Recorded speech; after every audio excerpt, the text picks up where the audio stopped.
आफिया की कमसन जवानी देखने के बाद फैज़ बख्श चौधरी के अंदर हवस की आग भड़क उठी थी। तुम तो मेरी समझ से बाहर हो आमन। ये सज़ा की हकदार है। इसे यहाँ हवेली में आराम से रहने के लिए नहीं लाया गया, सज़ा के लिए लाया गया है। इसलिए इस कनीज़ को मेरे कमरे में भेजो फ़ौरन। वो गुस्से से हुक्म सादिर करते अभी एक कदम ही चले थे कि आमन तेज़ी से कतई लहजे में बोला, नहीं, वो मेरी कनीज़ है। दादा जान ने उसे मुझे दिया है। उसे सज़ा देने का हक सिर्फ मेरे पास है। उसका इनकार सुनते ही फैज़ बख्श ने एक थप्पड़ उसके चेहरे पर जड़ दिया।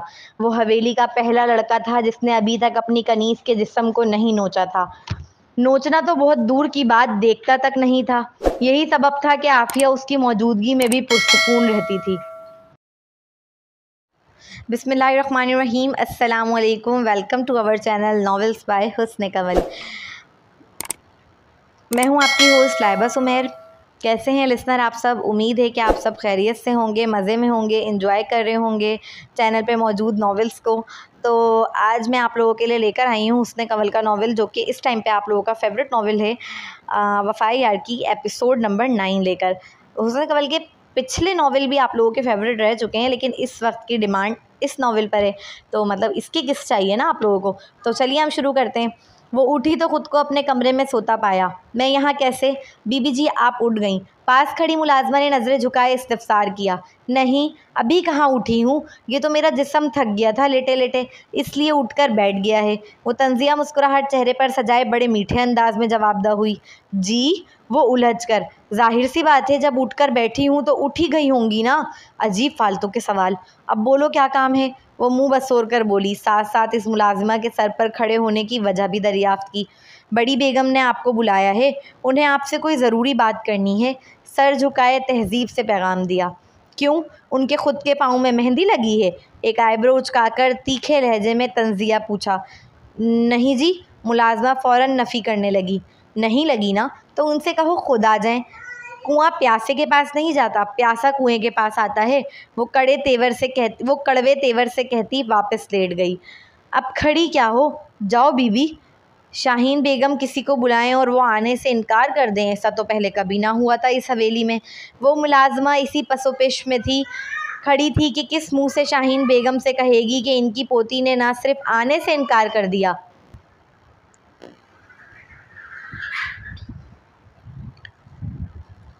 शाहीन बेगम से कहेगी कि इनकी पोती ना सिर्फ आने से इनकार कर दिया है, बल्कि कहा है कि वो बात करने खुद उसके पास आ जाएं। जहां शाहीन बेगम के कहर व गज़ब से पूरी हवेली डरती थी, वहीं जोनी उसे अपने जूते की नोक पर रखे हुए थी। ना करें बीबी जी, मैं गरीब इनके अताप का शिकार हो जाऊंगी। थोड़ा करम करें मुझ पर और चल लें मेरे साथ। मुलाजिमा को शदीद डर लाहक था कि जोनी का पैगाम पहुँचाने पर वो ही उनके गुस्से का शिकार ना हो जाए। उसने हाथ जोड़कर इल्तिजा की तो वो इतनी पत्थर दिल भी ना थी कि उसकी मजबूरी ना समझे। ये तुम लोगों का अच्छा है भाई, जिसे नरम दिल पाओ उसके सामने हाथ जोड़कर अपनी बात मनवा लो। वो नूरी भी यही पैंतरा खेलती है मेरे साथ। फ़िलहाल हाथ ना जोड़ो, चलती हूँ। नहायत झंझला कर कहते वो खुद पर से कंबल हटाती उठकर खड़ी हुई। अचानक निगाह इस अजनबी के जूतों पर गई। बेचारा, वो मुंह में बड़बड़ाती इस मुलाजमा के साथ जाने ही लगी थी कि आईने में अपने अक्स पर निगाह पड़ी। उजड़े बाल, नींद के खुमार से सुर्ख होती आंखें, होठों के पास लगी राल के निशानात, पैंट शर्ट जैसा मगरिबी लिबास। शर्ट अब सफ़ेद से पीले रंग की हो चुकी थी। नंगे मिट्टी आलूद पाँव। अच्छा तुम जाओ, मैं कुछ देर में आती हूँ। अगर वो अजनबी उसे फ़कीरनी गुमान कर पैसे ऑफ़र कर रहा था, तो अब अपना हुलिया देखकर समझ आया था कि गलत नहीं कर रहा था। इस लम्हे तो वो ख़ुद को फ़कीरनी से बदतर मालूम हो रही थी। उस मुलाजिमा को भेजकर वो ख़ुद अलमारी से कपड़े निकाल कर नहाने चले गई। अगला सीन, लाउंज में आमन बैठा अखबार पढ़ रहा था। वहीं सामने शाहीन बेगम तख्त पर बैठी छालियाँ काटकर अपने लिए पान तैयार कर रही थी। कुछ ही फासले पर शामिर कुर्सी पर बैठा अपना सेल चलाने में मगन था। तूने बुलाया था मुझे? उसकी आवाज़ सुन शामिर व आमन दोनों की निगाहें एक साथ उठी थी। वो काले रंग के कमीज़ शलवार में मलबूस थी। दुपट्टे से आगे का हिस्सा तमीज़ से ढक रहा था। गीली आबशार पूरी कमर पर बिखरी हुई थी। रंगत तो पहले ही उसकी दूध जैसी सफ़ेद थी, लेकिन नहाने के सबब और ज़्यादा निखरी निखरी नज़र आ रही थी। आमन ने एक निगाह देखकर वापस तवज्जो अपने अखबार की जानिब मबजूल कर ली, जबकि शामिर की निगाह पलटकर वापस आना ही भूल बैठी थी। इसका ये निखरा निखरा सरापा दिल में हलचल सी मचाता मालूम हुआ। हाँ, बैठ यहाँ। शाहीन बेगम अपना काम जारी रखे लापरवाही से बोली। ऐसे ही बोल दे, मुझे और भी काम है, वो झंझलाहट के साथ गोया हुई। हाँ, फैक्ट्रियाँ चल रही हैं ना सारे शहर में तेरी, बड़ी आई काम वाली। अब बैठ चुपचाप यहाँ। वो भी उसी की दादी थी। कड़े तेवर से उसे तकते तंजिया बोली, साथ साथ डपट कर अपने साथ बिठाया। इसी लम्हे जोनी को अपने चेहरे पर किसी की निगाहों की तपिश महसूस हुई। उसने तो ध्यान ही ना दिया था कि वहाँ अम्मा के दोनों लाडले पोते भी मौजूद हैं। शामिर की निगाहें सताइशी से कहीं ज़्यादा थीं, ये पड़ चुकी थी वो। चेहरे पर मायने ख़ेज़ मुस्कुराहट बिखरी।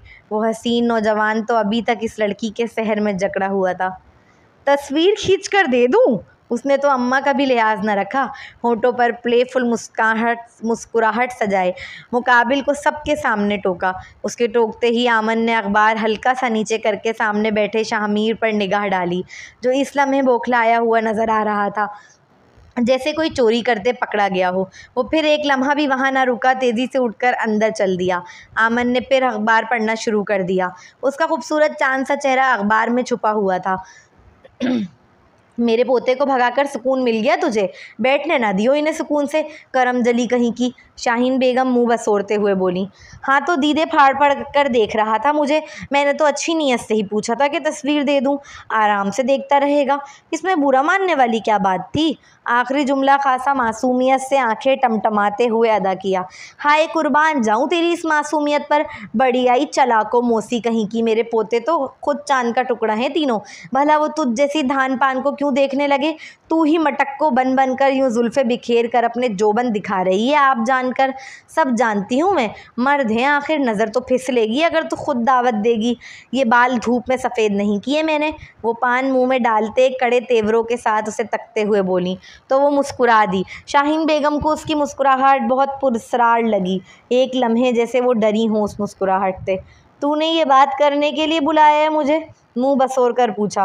वैसे तो तुझसे पूछने की ज़रूरत नहीं मुझे, लेकिन सिर्फ मेरा आमन चाहता है इसलिए पूछ रही हूँ। उनकी बात सुनते ही उसने निगाह आमन की जानिब की। दिल में एक खौफ उभरा। क्या इसने रिश्ता मांग लिया है खुद? नहीं, ऐसा नहीं हो सकता। लेकिन अगर वाकई ऐसा हो गया है तो? आमन नहीं, बस आमन नहीं, क्योंकि उसे डर लहाक था अगर जंग इस काले बिल्ले से हुई तो वो हार न जाए। मगर दिल के किसी कोने में एक हल्की सी खुशी की लहर उठी कि आमन उससे शादी करने की ख्वाहिश रखता है। अभी वो अनगिनत सोचों में डूबी आमन की जानिब मतवजा थी कि दादी ने तेज़ी से कहा कि करीब के गांव के सरपंच के बेटे का तेरे लिए रिश्ता आया है, कहे तो हाँ कर दूं। आमन के कहने पर उसकी इजाज़त ली जा रही थी और वो इस एक मिनट में ना जाने क्या क्या सोच बैठी। इनकी बात सुन अगले ही लम्हे चेहरे पर दिलजली सी मुस्कुराहट बिखरी। दिल में उदासी छाती महसूस हुई। आमन अब भी अखबार पढ़ने में मगन था। उसने सफ़ा पलटा। वैसे तो इनकार करना था, लेकिन आमन को पुरसुकून अंदाज में अखबार पढ़ता देख तन बदन में आग लग गई और अब इस आग में उसे भी जलाना चाहती थी। वो हमेशा दिमाग से काम लेने वाली बंदी थी, मगर इस लम्हे जलन ने जैसे दिमाग मायूफ कर दिया था। वो कैसे इतना पुरसुकून रह सकता था जैसे कुछ हुआ ही नहीं? क्या वाकई विदा करने के लिए तैयार बैठा था? अगर अच्छा है तो मेरी माँ से पूछकर हाँ कर दे। उसके अल्फाज थे या एटम बॉम्ब? आमन हिल कर रह गया था। फ़ौरन ये अखबार मुंह से हटाकर उसकी जानिब हैरत व बेयकीनी से देखा। उसकी आंखों में सुर्खी उतर आई थी। वो हसीन नौजवान उसे ही तक रहा है जानती थी जोनी, मगर उसे वैसे ही इग्नोर किया जैसे वो इतनी देर से कर रहा था। तेरी माँ से क्या पूछना है? भूल गई क्या इस हवेली में मेरी चलती है? तू राज़ी है, बात ख़त्म। मैं आज ही नूरी को सामान लेकर भेजती हूँ। बल्कि आमन यूँ ना करें कि उन्हें पहले घर खाने पर बुला लें। हाँ, ये अच्छा रहेगा। वो बात करते करते आमन की जानिब मतवजा होकर उसका मशवरा मांगने लगी, जबकि वो तो जोनी को खार व गुस्से की निगाह से तकने में मशगूल था। उसने सुना ही नहीं शाहीन बेगम उससे क्या कह रही हैं। काले बिल्ले, अम्मा कुछ पूछ रही हैं। फातिहाना मुस्कुराहट चेहरे पर सजाए खासा जताते हुए उसकी जानिब देख कर कहा। माना आग लगी हुई थी सीने में, मगर इसकी फातिहाना मुस्कुराहट देख अपने बिखरते जज्बात पर काबू पाया। जो अम्मा तुझे बेहतर लगे वो कर। लहजे को हत्तल इम्कान नॉर्मल रखते अपनी दादी की जानिब देख मुतमईन लहजे में बोला। उसका मुतमईन लहजा जोनी को शदीद चुभता मालूम हुआ। तो फिर ठीक है, मैं दावत पर बुला लेती हूँ इन्हें। वैसे तुझ जैसी से इतने अक्लमंदाना फ़ैसले की उम्मीद नहीं थी मुझे। देखियो कैसे राज करेगी तू राज। आखिरी लफ्ज़ पर खासा ज़ोर दिया था उन्होंने। पता है 10-10 बांदियाँ हैं उसके नीचे और नौकर चाकर तो बेशुमार। इकलौता बेटा है, तू यकीन कर। अभी वो इस लड़के की बढ़ाइयाँ बयान कर ही रही थी कि वो तेज़ी से मुँह बसोर कर एतराज़न बोल उठी, मैं ऐसे मर्द से हरगिज़ शादी नहीं करूँगी जिसके पास एक भी बांदी हो। मुझे जहर लगता है वो मर्द। इसका मख्फी इशारा अमन की जानिब था और ये बात मुकाबिल समझ भी चुका था। तो मुझसे कर लो। सामने से एक खुशगवार आवाज़ कानों की समाज से टकराई। बस इसी की कमी रह गई थी। शहरोज़ को देख आमन मुँह ही मुँह में बड़बड़ाया, हाय मैं सदके जाऊँ, मेरा पोता आया है। वो मुस्कुराते हुए शाहीन बेगम के पास आया तो वो दोनों हाथों से बैठे बैठे ही उसे खुद से लगाकर बड़ी मोहब्बत से बोली, अम्मा तू सिर्फ़ मुझे अपना पोता कहती है, मानती नहीं। वो शिकवतन उनके पास बैठते हुए बोला तो उन्होंने तेज़ी से अपने दिल पर हाथ रख लिया। उसके बैठते ही जोनी का हाथ जो तख्ते पर था उसके हाथ से टच हुआ। जोनी फ़ौरन हाथ हटाकर पीछे खिसक गई। ऐसा क्यों बोल रहा है, वो तेज़ी से पूछने लगी। तो और क्या बोलूँ, मैंने तुझसे फ़ोन पर पहले ही कहा था कि मैं जोनी से शादी करना चाहता हूँ और तूने रज़ामंदी भी ज़ाहिर कर दी थी। फिर अब तू जोनी के लिए बाहर रिश्ते क्यों ढूंढ रही है। उसने खासा शिकवा किया तो आमन व जोनी दोनों के कान खड़े हुए। बकरा खुद हलाल होने आया है यहाँ तो, जोनी ज़ेरे लब मुस्कुरा कर बोली। ये तो बहुत पुरानी बात है, मुझे लगा अभी वो बोल ही नहीं थी कि मुकाबिल तेज़ी से बोला, तुझे लगा मैं बच्चा हूँ इसलिए तूने ध्यान ही न दिया, मगर मैं बता दूँ मैं सीरियस था। मैं तुझसे आज फिर एक बार तेरी पोती का हाथ मांग रहा हूँ। वो शाहीन बेगम का हाथ पकड़कर आखिरी जुमला नहायत जज्बाती अंदाज में कहने लगा। बड़ी मुश्किल थी, एक फूल 3 माली। फैज़ साहब व इनकी बेगम कितने दिनों से पीछे पड़े थे जोनी व आमन के रिश्ते के लिए, लेकिन शाहीन बेगम ने सीरियस ना लिया क्योंकि उनका पोता खामोश था। दूसरी जानिब शामीर की तरफ से भी मुकम्मल खामोशी थी। बच्चा शहरोज़ वो इन दिनों हॉस्टल में था। यही वजह थी कि वो बड़ी जल्दी मचा रही थी जोनी की मंगनी को लेकर। उन्हें सिर्फ अपने पोतों से खौफ था कि वो ख्वाहिश जाहिर न कर दें। जोनी से शादी की और आखिरकार वो खौफ शहरोज़ की शक्ल में सामने आ गया था। बेटा, शाहीन बेगम बोलने ही लगी थी कि सामने आमन अखबार टेबल पर रखकर शहरोज़ से मुखातिब हुआ, क्या है तुम्हारे पास। क्या मतलब। शहरोज़ नासमझी से छोटी आंखें कर, इसमें समझ ना आने वाली क्या बात है। तुम हवेली की बेटी का रिश्ता मांग रहे हो, बताना पसंद करोगे क्या है तुम्हारे पास। नान नफका उसे देने के लिए। आमन ने एक पाँव पर दूसरा पाँव टिकाते तनकीदी निगाह से उसकी जानिब देखते हुए मगरूर व तफ्तीशी लहजे में इस्तिफसार किया। मैं अभी पढ़ रहा हूँ, जैसे ही तालीम मुकम्मल होगी मैं अपना खुद का सॉफ्टवेयर बनाकर बेचूंगा और बहुत जल्द अपने पैरों पर खड़ा हो जाऊंगा। वो बड़े फ़खराना व पुख्ता लहजे में जवाब दे ही रहा था कि आमन तेज़ी से बीच में बात काट गया। गा और हो में बड़ा फ़र्क होता है। जब अपने पाँव पर खड़े हो जाओ तब आना जोनी का रिश्ता लेने। अभी पढ़ाई पर ध्यान दो अपनी, उसने सपाट से लहजे में कहकर उसका पत्ता साफ किया। ठीक है अम्मा, लेकिन तब तक जोनी मेरी अमानत है आपके पास। आमन को खार की निगाह से तकते वो शाहीन बेगम को देख खासा जताते हुए बोला, तुम्हें तो कोई मसला नहीं। शाहीन बेगम या आमन को बोलने का मौका दिए बगैर वो जोनी की जानिब मुड़कर उसकी बिलोरी आंखों में झांकते नरमी से इस्तिफसार करने लगा। मुझे क्या मसला हो सकता है भला। उसने सुर्ख होते गालों के साथ नज़रें झुकाए मिनमिनाते हुए कहा।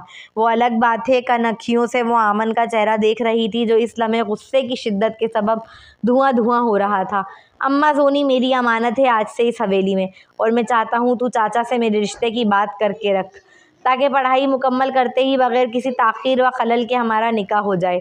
खलल का लफ्ज़ उसने आमन को देख खासा ज़ोर देते हुए कहा। यकीनन ये लफ्ज़ अदा ही उसके लिए किया गया था।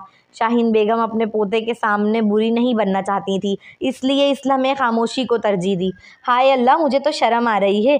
जोनी अपने दुपट्टे से मुंह छुपाते झींप कर बोली, फिर तेज़ी से वहाँ से उठकर भागी।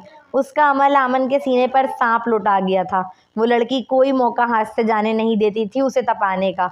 शर्म आ रही है माय फुट, ड्रामेबाज कहीं की। आमन ज़ेरे लब बड़बड़ाया।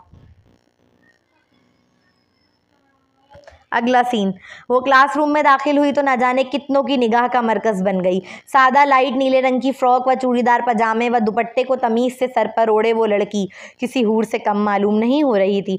वो आराम से सबसे आगे वाली चेयर पर बैठी जो उसी की जगह थी। कुछ ही लम्हे गुजरे थे कि क्लास के दरवाजे से एक नहायत खूबसूरत व हैंडसम लड़का दाखिल हुआ। उसके हाथे ही सारी लड़कियाँ उस पर शहद की मक्खियों की तरह भिनभिनाने लगीं। शामीर, कहाँ था यार तू एक हफ्ते से। मरियम ने एक लड़के को इस हसीन नौजवान का नाम लेते सुना। कैसे चिपक रही हैं ये लड़कियां इससे, समझ ही नहीं आता ये अमीरजादियां यहाँ पढ़ने आती हैं या इन लड़कों से चिपकने। मरियम के बराबर वाली चेयर पर बैठी अतिया मुंह बिगाड़ते हुए बोली तो वो भी उसकी बात की तायीद करे बगैर ना रह सकी। शामिर इन लड़कियों के हुजूम से निकलकर मरियम के बराबर वाली चेयर पर आकर बैठा तो वो उसके करीब बैठने पर हैरत जाहिर किए बगैर ना रह सकी। इसकी खूबसूरत आंखें उसे ही हैरत से तक रही थी, लेकिन शामिर ने मुकम्मल इग्नोर किया। खुद पर मरने वाली लड़कियों में से एक गुमान करते उसने तवज्जो देने की भी जहमत ना की, जबकि मुकाबिल की निगाहें एहतजाजी थी। एक्सक्यूज़ मी, क्या आप पीछे जाकर बैठ जाएंगे? शामिर को लगा उसने कुछ गलत सुन लिया है। वो अब नज़र उठाए बगैर ना रह सका। क्या? वो खुद भी नहीं जानता होगा किस कदर हैरत आई थी उसके लहजे में। शामिर ने अब निगाह भरकर देखा था इस लड़की की जानिब। आंखों पर बड़ा सा गोल चश्मा, सफ़ेद खिलती रंगत, सादा से कपड़ों में मलबूस वो लड़की बाकी लड़कियों से उसे खासा अलग मालूम हुई। कुछ दिनों से उसके सर में दर्द रह रहा था। आलियान उसे डॉक्टर के ले गया। वहाँ पता चला कि आंखों की बिनाई कमज़ोर हो गई है, जिसके सबब अब उसकी नाक पर एक सफ़ेद रंग का शैतान आकर बैठ गया था। उसके चेहरे पर बड़ा भोलापन था, इस कदर मासूमियत जैसे किसी बच्चे की होती है, जबकि आंखें सूनी सूनी, इस कदर सूनी कि किसी के दिल में भी खलिश पैदा कर दे। मैंने क्या कहा? आप पीछे जाकर बैठ जाएंगे? नहायत लचकदार अंदाज में दोबारा बोली। क्यों? आईब्रोज काकर सवालिया अंदाज में पूछा। क्योंकि वो बोल नहीं पा रही थी, नर्वस होने के सबब अपने नीचे के होंठ चबाने लगी। उसके चेहरे पर दराई परेशानी व बासानी पड़ सकता था। क्योंकि तुम्हें डर लग रहा है कि कहीं मेरी मोहब्बत में गिरफ्तार ना हो जाओ? उल्टी आईब्रोज काकर आंखों में शरारत लिए प्लेफुल मुस्कुराहट के साथ कहा। हैं? उसकी खुद पसंदीदी ने एक लम्हे के लिए मुकाबिल को शॉक में डाला। इस लड़की का खुला मुंह देख वो बेअख्तियार मुस्कुरा दिया। हमारे यहाँ अच्छा नहीं समझा जाता लड़के लड़कियों का इतना करीब बैठना। वो नज़र झुकाकर तेज़ी से अपनी बात की वजाहत देने लगी। ओ, तो दकियानूसी सोच वाले हो? वो होठों को गोल करते जिद करने वाले अंदाज में गोया हुआ। दकियानूसी की क्या बात है इसमें? हम बराबरी पर बैठे हुए हैं इस वक्त, जबकि मैं एक लड़की हूँ। उसने खासा कॉन्फिडेंस के साथ मुकाबिल का रद्द किया। उसका सादा सा जुमला बड़े मफाहम लिए हुए था अपने अंदर। इस लड़की का आखिरी जुमला डायरेक्ट दिल पर लगा था शामिर के। जोनी का बेहाल तहखाने वाला सरापा आंखों के आगे छम से आ गया। वो इसे दकियानूसी कह रहा है जो अपने बराबर में एक लड़के को बैठने नहीं दे रही। फिर इन लोगों को क्या कहेगा जो सिर्फ एक लड़की होने के सबब जोनी को कमतरी की निगाह से देखते हैं, उसे मारते पीटते हैं, उसे तहखानों में बंद करते हैं, उसकी तालीम का हक भी उससे छीनने पर तुले हैं। वो आज तक इस पर होने वाले तमाम मुजालिम पर खामोश रहा, क्योंकि उसे वो कभी गलत ना लगा। उसका मतलब साफ था। सोच तो उसकी दकियानूसी है। वो खामोश हो गया। प्लीज़, मैं कंफर्टेबल नहीं हूँ, उसने लचकदार अंदाज में फिर कहा। चाहता तो अपनी ईगो का मसला बनाकर उसे तंग करता, मगर नहीं, उसने एहतराम किया। एहतराम, क्योंकि हर लड़की के घर का माहौल एक जैसा नहीं होता, और ये बात वो लड़का अच्छे से समझता था। जोनी पर आई मुसीबत तो देख रखी थी उसने। भागी घर से आफिया थी, मगर सज़ा जोनी ने भुगती। और लड़कियों के मामले में यही तो होता है, करता कोई है और भरता कोई है। मरियम बचपन से अपनी माँ के यूनी से भागने के ताने सुनते आई थी, उसलिए बड़े मोहतात थी इस हवाले से। अगर अरमान ने उस पर अंधा एतमाद करके यूनी ना लगाया होता तो यकीनन इस वक्त वो इस तालीम दरसगाह में मौजूद ना होती। वो कभी अपने वकील बनने का ख्वाब पूरा ना कर पाती। शुक्रिया, उसके सामान लेकर उठते ही मरियम ने हल्का सा मुस्कुराकर मशकूर लहजे में कहा। शुक्रिया की ज़रूरत नहीं मिस चश्मिश, बस बदले में मेरा काम कर देना 1 हफ्ते की छुट्टी का। वो एक आंख मारकर मुस्कुराते हुए कहता उसी की पीछे वाली चेयर पर बैठ गया। अगला सीन। तुम्हारे वहाँ होते हुए भी शहरोज़ ने जोनी का रिश्ता मांगकर उसे खुद से मंसूब कर लिया। वाह, फैज़ साहब खासा बिगड़े थे आमन पर। उन्हें यकीन नहीं आ रहा था आमन की मौजूदगी में ये रिश्ता पक्का हुआ है। ऐसा भी क्या हो गया है? इसकी शादी किसी न किसी से तो होनी है ना? आमन खासा लापरवाही से बोला। तो वो किसी तुम क्यों नहीं हो? क्या तुम्हें अंदाज़ा भी है जोनी को खोने का मतलब क्या है? फैज़ बख्श चौधरी खासा भड़क कर इस्तफसार करने लगे। वो जानता था वो पूछ नहीं रहे, वो चोट कर रहे हैं, जता रहे हैं क्या खोने जा रहा है वो। कल को वो लोंडी जना तुम्हारे बराबर आकर बैठेगा, क्या बर्दाश्त कर सकोगे? उनके आग बगुला होने के बावजूद आमन निहायत मुतमईन खड़ा था। मुझे उसकी जायदाद या उसमें से कोई इंटरेस्ट नहीं, और ये बात मैं पहले भी साफ साफ आप लोगों से कह चुका हूँ। ये अच्छा अंग्रेज़ी लफ्ज़ सीख लिया है तुम लोग नौजवान नस्ल ने। इंटरेस्ट? वो दांत कचकचाते वहीं अपना सर पकड़कर बेड पर बैठे। आफिया, पानी ला कर दो। आफिया लाउंज में सफाई कर रही थी।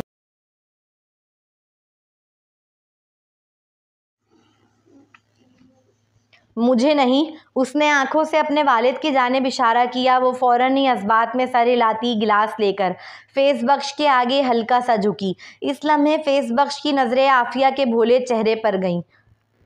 वो हासा हैरान हुए। उन्होंने पानी का गिलास उसके हाथ से लेते वक्त एक लम्हे के लिए उसका हाथ पकड़ लिया।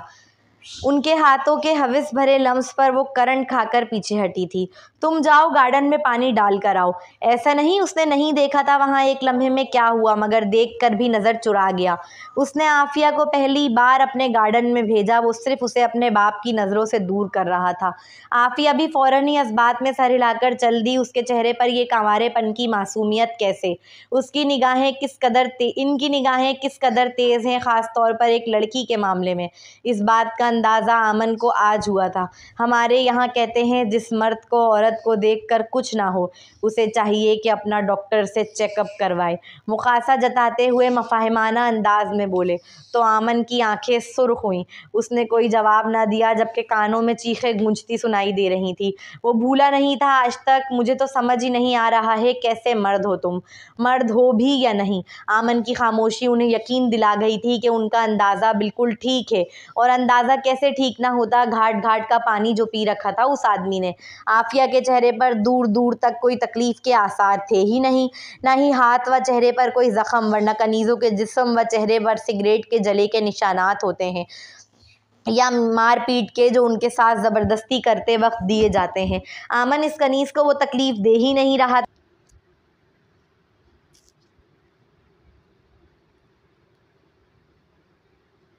जिसके लिए इसे आमन के पास छोड़ा गया है। ये ख्याल आते ही वो दांत पीस कर हाथ में पकड़ा गिलास दीवार पर मारते हुए खड़े होकर धाड़े। अगर मर्द होना एक कमज़ोर व निढाल औरत के जिस्म पर काबिज़ आने का नाम है आपके लिए, तो सॉरी, मैं ऐसा मर्द होने से बाज रहा। इसने नहायत मुतमईन अंदाज में जवाब दिया। फैज़ साहब उसे हैरत से देखने लगे। शौक जो लगा था। वो हवेली का पहला लड़का था जिसने अभी तक अपनी कनीज़ के जिस्म को नहीं नोचा था। नोचना तो बहुत दूर की बात, देखा तक नहीं था। यही सबब था कि आफिया उसकी मौजूदगी में भी पुरसुकून रहती थी। आफिया की कमसिन जवानी देखने के बाद उनके अंदर हविस की आग भड़क उठी थी। तुम तो मेरे समझ से बाहर हो आमन। ये सज़ा की हकदार है। इसे यहाँ हवेली में आराम से रहने के लिए नहीं लाया गया, सज़ा के लिए लाया गया है। इसलिए इस कनीज़ को मेरे कमरे में भेजो फ़ौरन। वो गुस्से से हुक्म सादिर करते अभी एक कदम ही चले थे कि आमन तेज़ी से कतई लहजे में बोला, नहीं, वो मेरी कनीज़ है। दादा जान ने उसे मुझे दिया है। उसे सज़ा देने का हक़ सिर्फ़ मेरे पास है। दूसरी जानिब आफिया गार्डन में पहुंची तो देखा पौधों को तो पहले ही पानी दिया जा चुका है। वो यही बताने वापस लौटी तो फेस बख्श चौधरी के रूह को छल्ली कर देने वाले जुमले कानों की समाज से टकराए। वो अपनी जगह बुत बनी खड़ी हो गई। स्टडी व बेडरूम के दरमियान जो शीशे का दरवाज़ा हाइल था, उससे स्टडी से तो बेडरूम साफ़ नज़र आता था, लेकिन बेडरूम से सिवाय काले शीशे के कुछ नज़र ना आता। इसलिए वो बाप बेटे आफिया को ना देख सके, जबकि वो वहीं शीशे से लगकर खड़ी अपने मुंह पर हाथ रखे दोनों की बातें सुन रही थी। कमरे में गर्मा गर्मी का माहौल था। तुम्हारी ये मजाल कि अपने बाप को इनकार करो। फेस बख्श एक ज़ोरदार थप्पड़ उसके चेहरे पर रसीद कर भपर कर चीखे। उनकी उंगली में अंगूठी थी जिसके सबब आमन के रुखसार की खाल छिल गई थी। आमन ने गुस्से से दोनों मुट्ठियां भींच लीं। माना वो थप्पड़ आमन के चेहरे पर पड़ा था, मगर तकलीफ़ आफिया ने महसूस की। आज उसने जान लिया था वो सिर्फ ज़बान का कड़वा है। दिल तो बड़ा साफ़ है उसका, वो भी एक मामूली सी कनीज़ के लिए। वो दांत पीसते हुए बोले। उनका गुस्सा अभी ठंडा नहीं हुआ था, और ना ही हो सकता था। एक मामूली सी कनीज़ के पीछे उनके बेटे ने उनके मुंह पर इनकार किया। ये बात तो अना पर आ गई थी। आफिया की आंखों से मोती बरसने लगे थे। उसे मेरे कमरे में भेजो फ़ौरन। वो तेश के आलम में आंधी तूफ़ान के मानिंद राह में आने वाली चीज़ों को लात मारकर उड़ाते हुए कमरे से निकल गए। उनके जाते ही आफिया तेज़ी से बाहर आकर उसके पाँव पर गिरी। ये क्या कर रही हो? वो अचानक आई थी, जिसके सबब वो चौंक कर पूछ उठा। मुझे मार दो, मगर उन्हें मत देना। मैं उनके पास नहीं जाऊंगी। मुझे मत भेजना उनके पास। वो तड़प तड़प कर उसके पाँव पकड़कर रोते हुए मिन्नतें करने लगी। वाओ, ज़बरदस्त, आउटस्टैंडिंग एपिसोड, ज़बरदस्त, बेहतरीन एपिसोड। मुझे बहुत मज़ा आया। उम्मीद करती हूँ आप लोगों को भी आज की एपिसोड पढ़ के सुन के बहुत मज़ा आएगा। तो अगर आप लोगों को भी आज की एपिसोड मेरी तरह बहुत अच्छी लगे तो मैं तो अपनी एपिसोड पे रिव्यू दे चुकी हूँ कि बेहतरीन एपिसोड है, बहुत मज़ा आया। और इससे हमें ये भी पता चल रहा है कि मर्द एक से नहीं होता हर मर्द। तो मैंने तो अपने रिव्यू दे दिया, आप लोग भी अपना रिव्यू लाजमी दीजिएगा। अगर अभी तक आपने हमारे चैनल को सब्सक्राइब नहीं किया है तो प्लीज़ चैनल को सब्सक्राइब कर दीजिएगा और जो है बेल आइकन को प्रेस कर दीजिएगा ताकि हमारी आने वाली नेक्स्ट एपिसोड आपको आसानी से मिल सके, ठीक है। और जब मिलते हैं नेक्स्ट एपिसोड में, जब तक के लिए अल्लाह हाफिज़।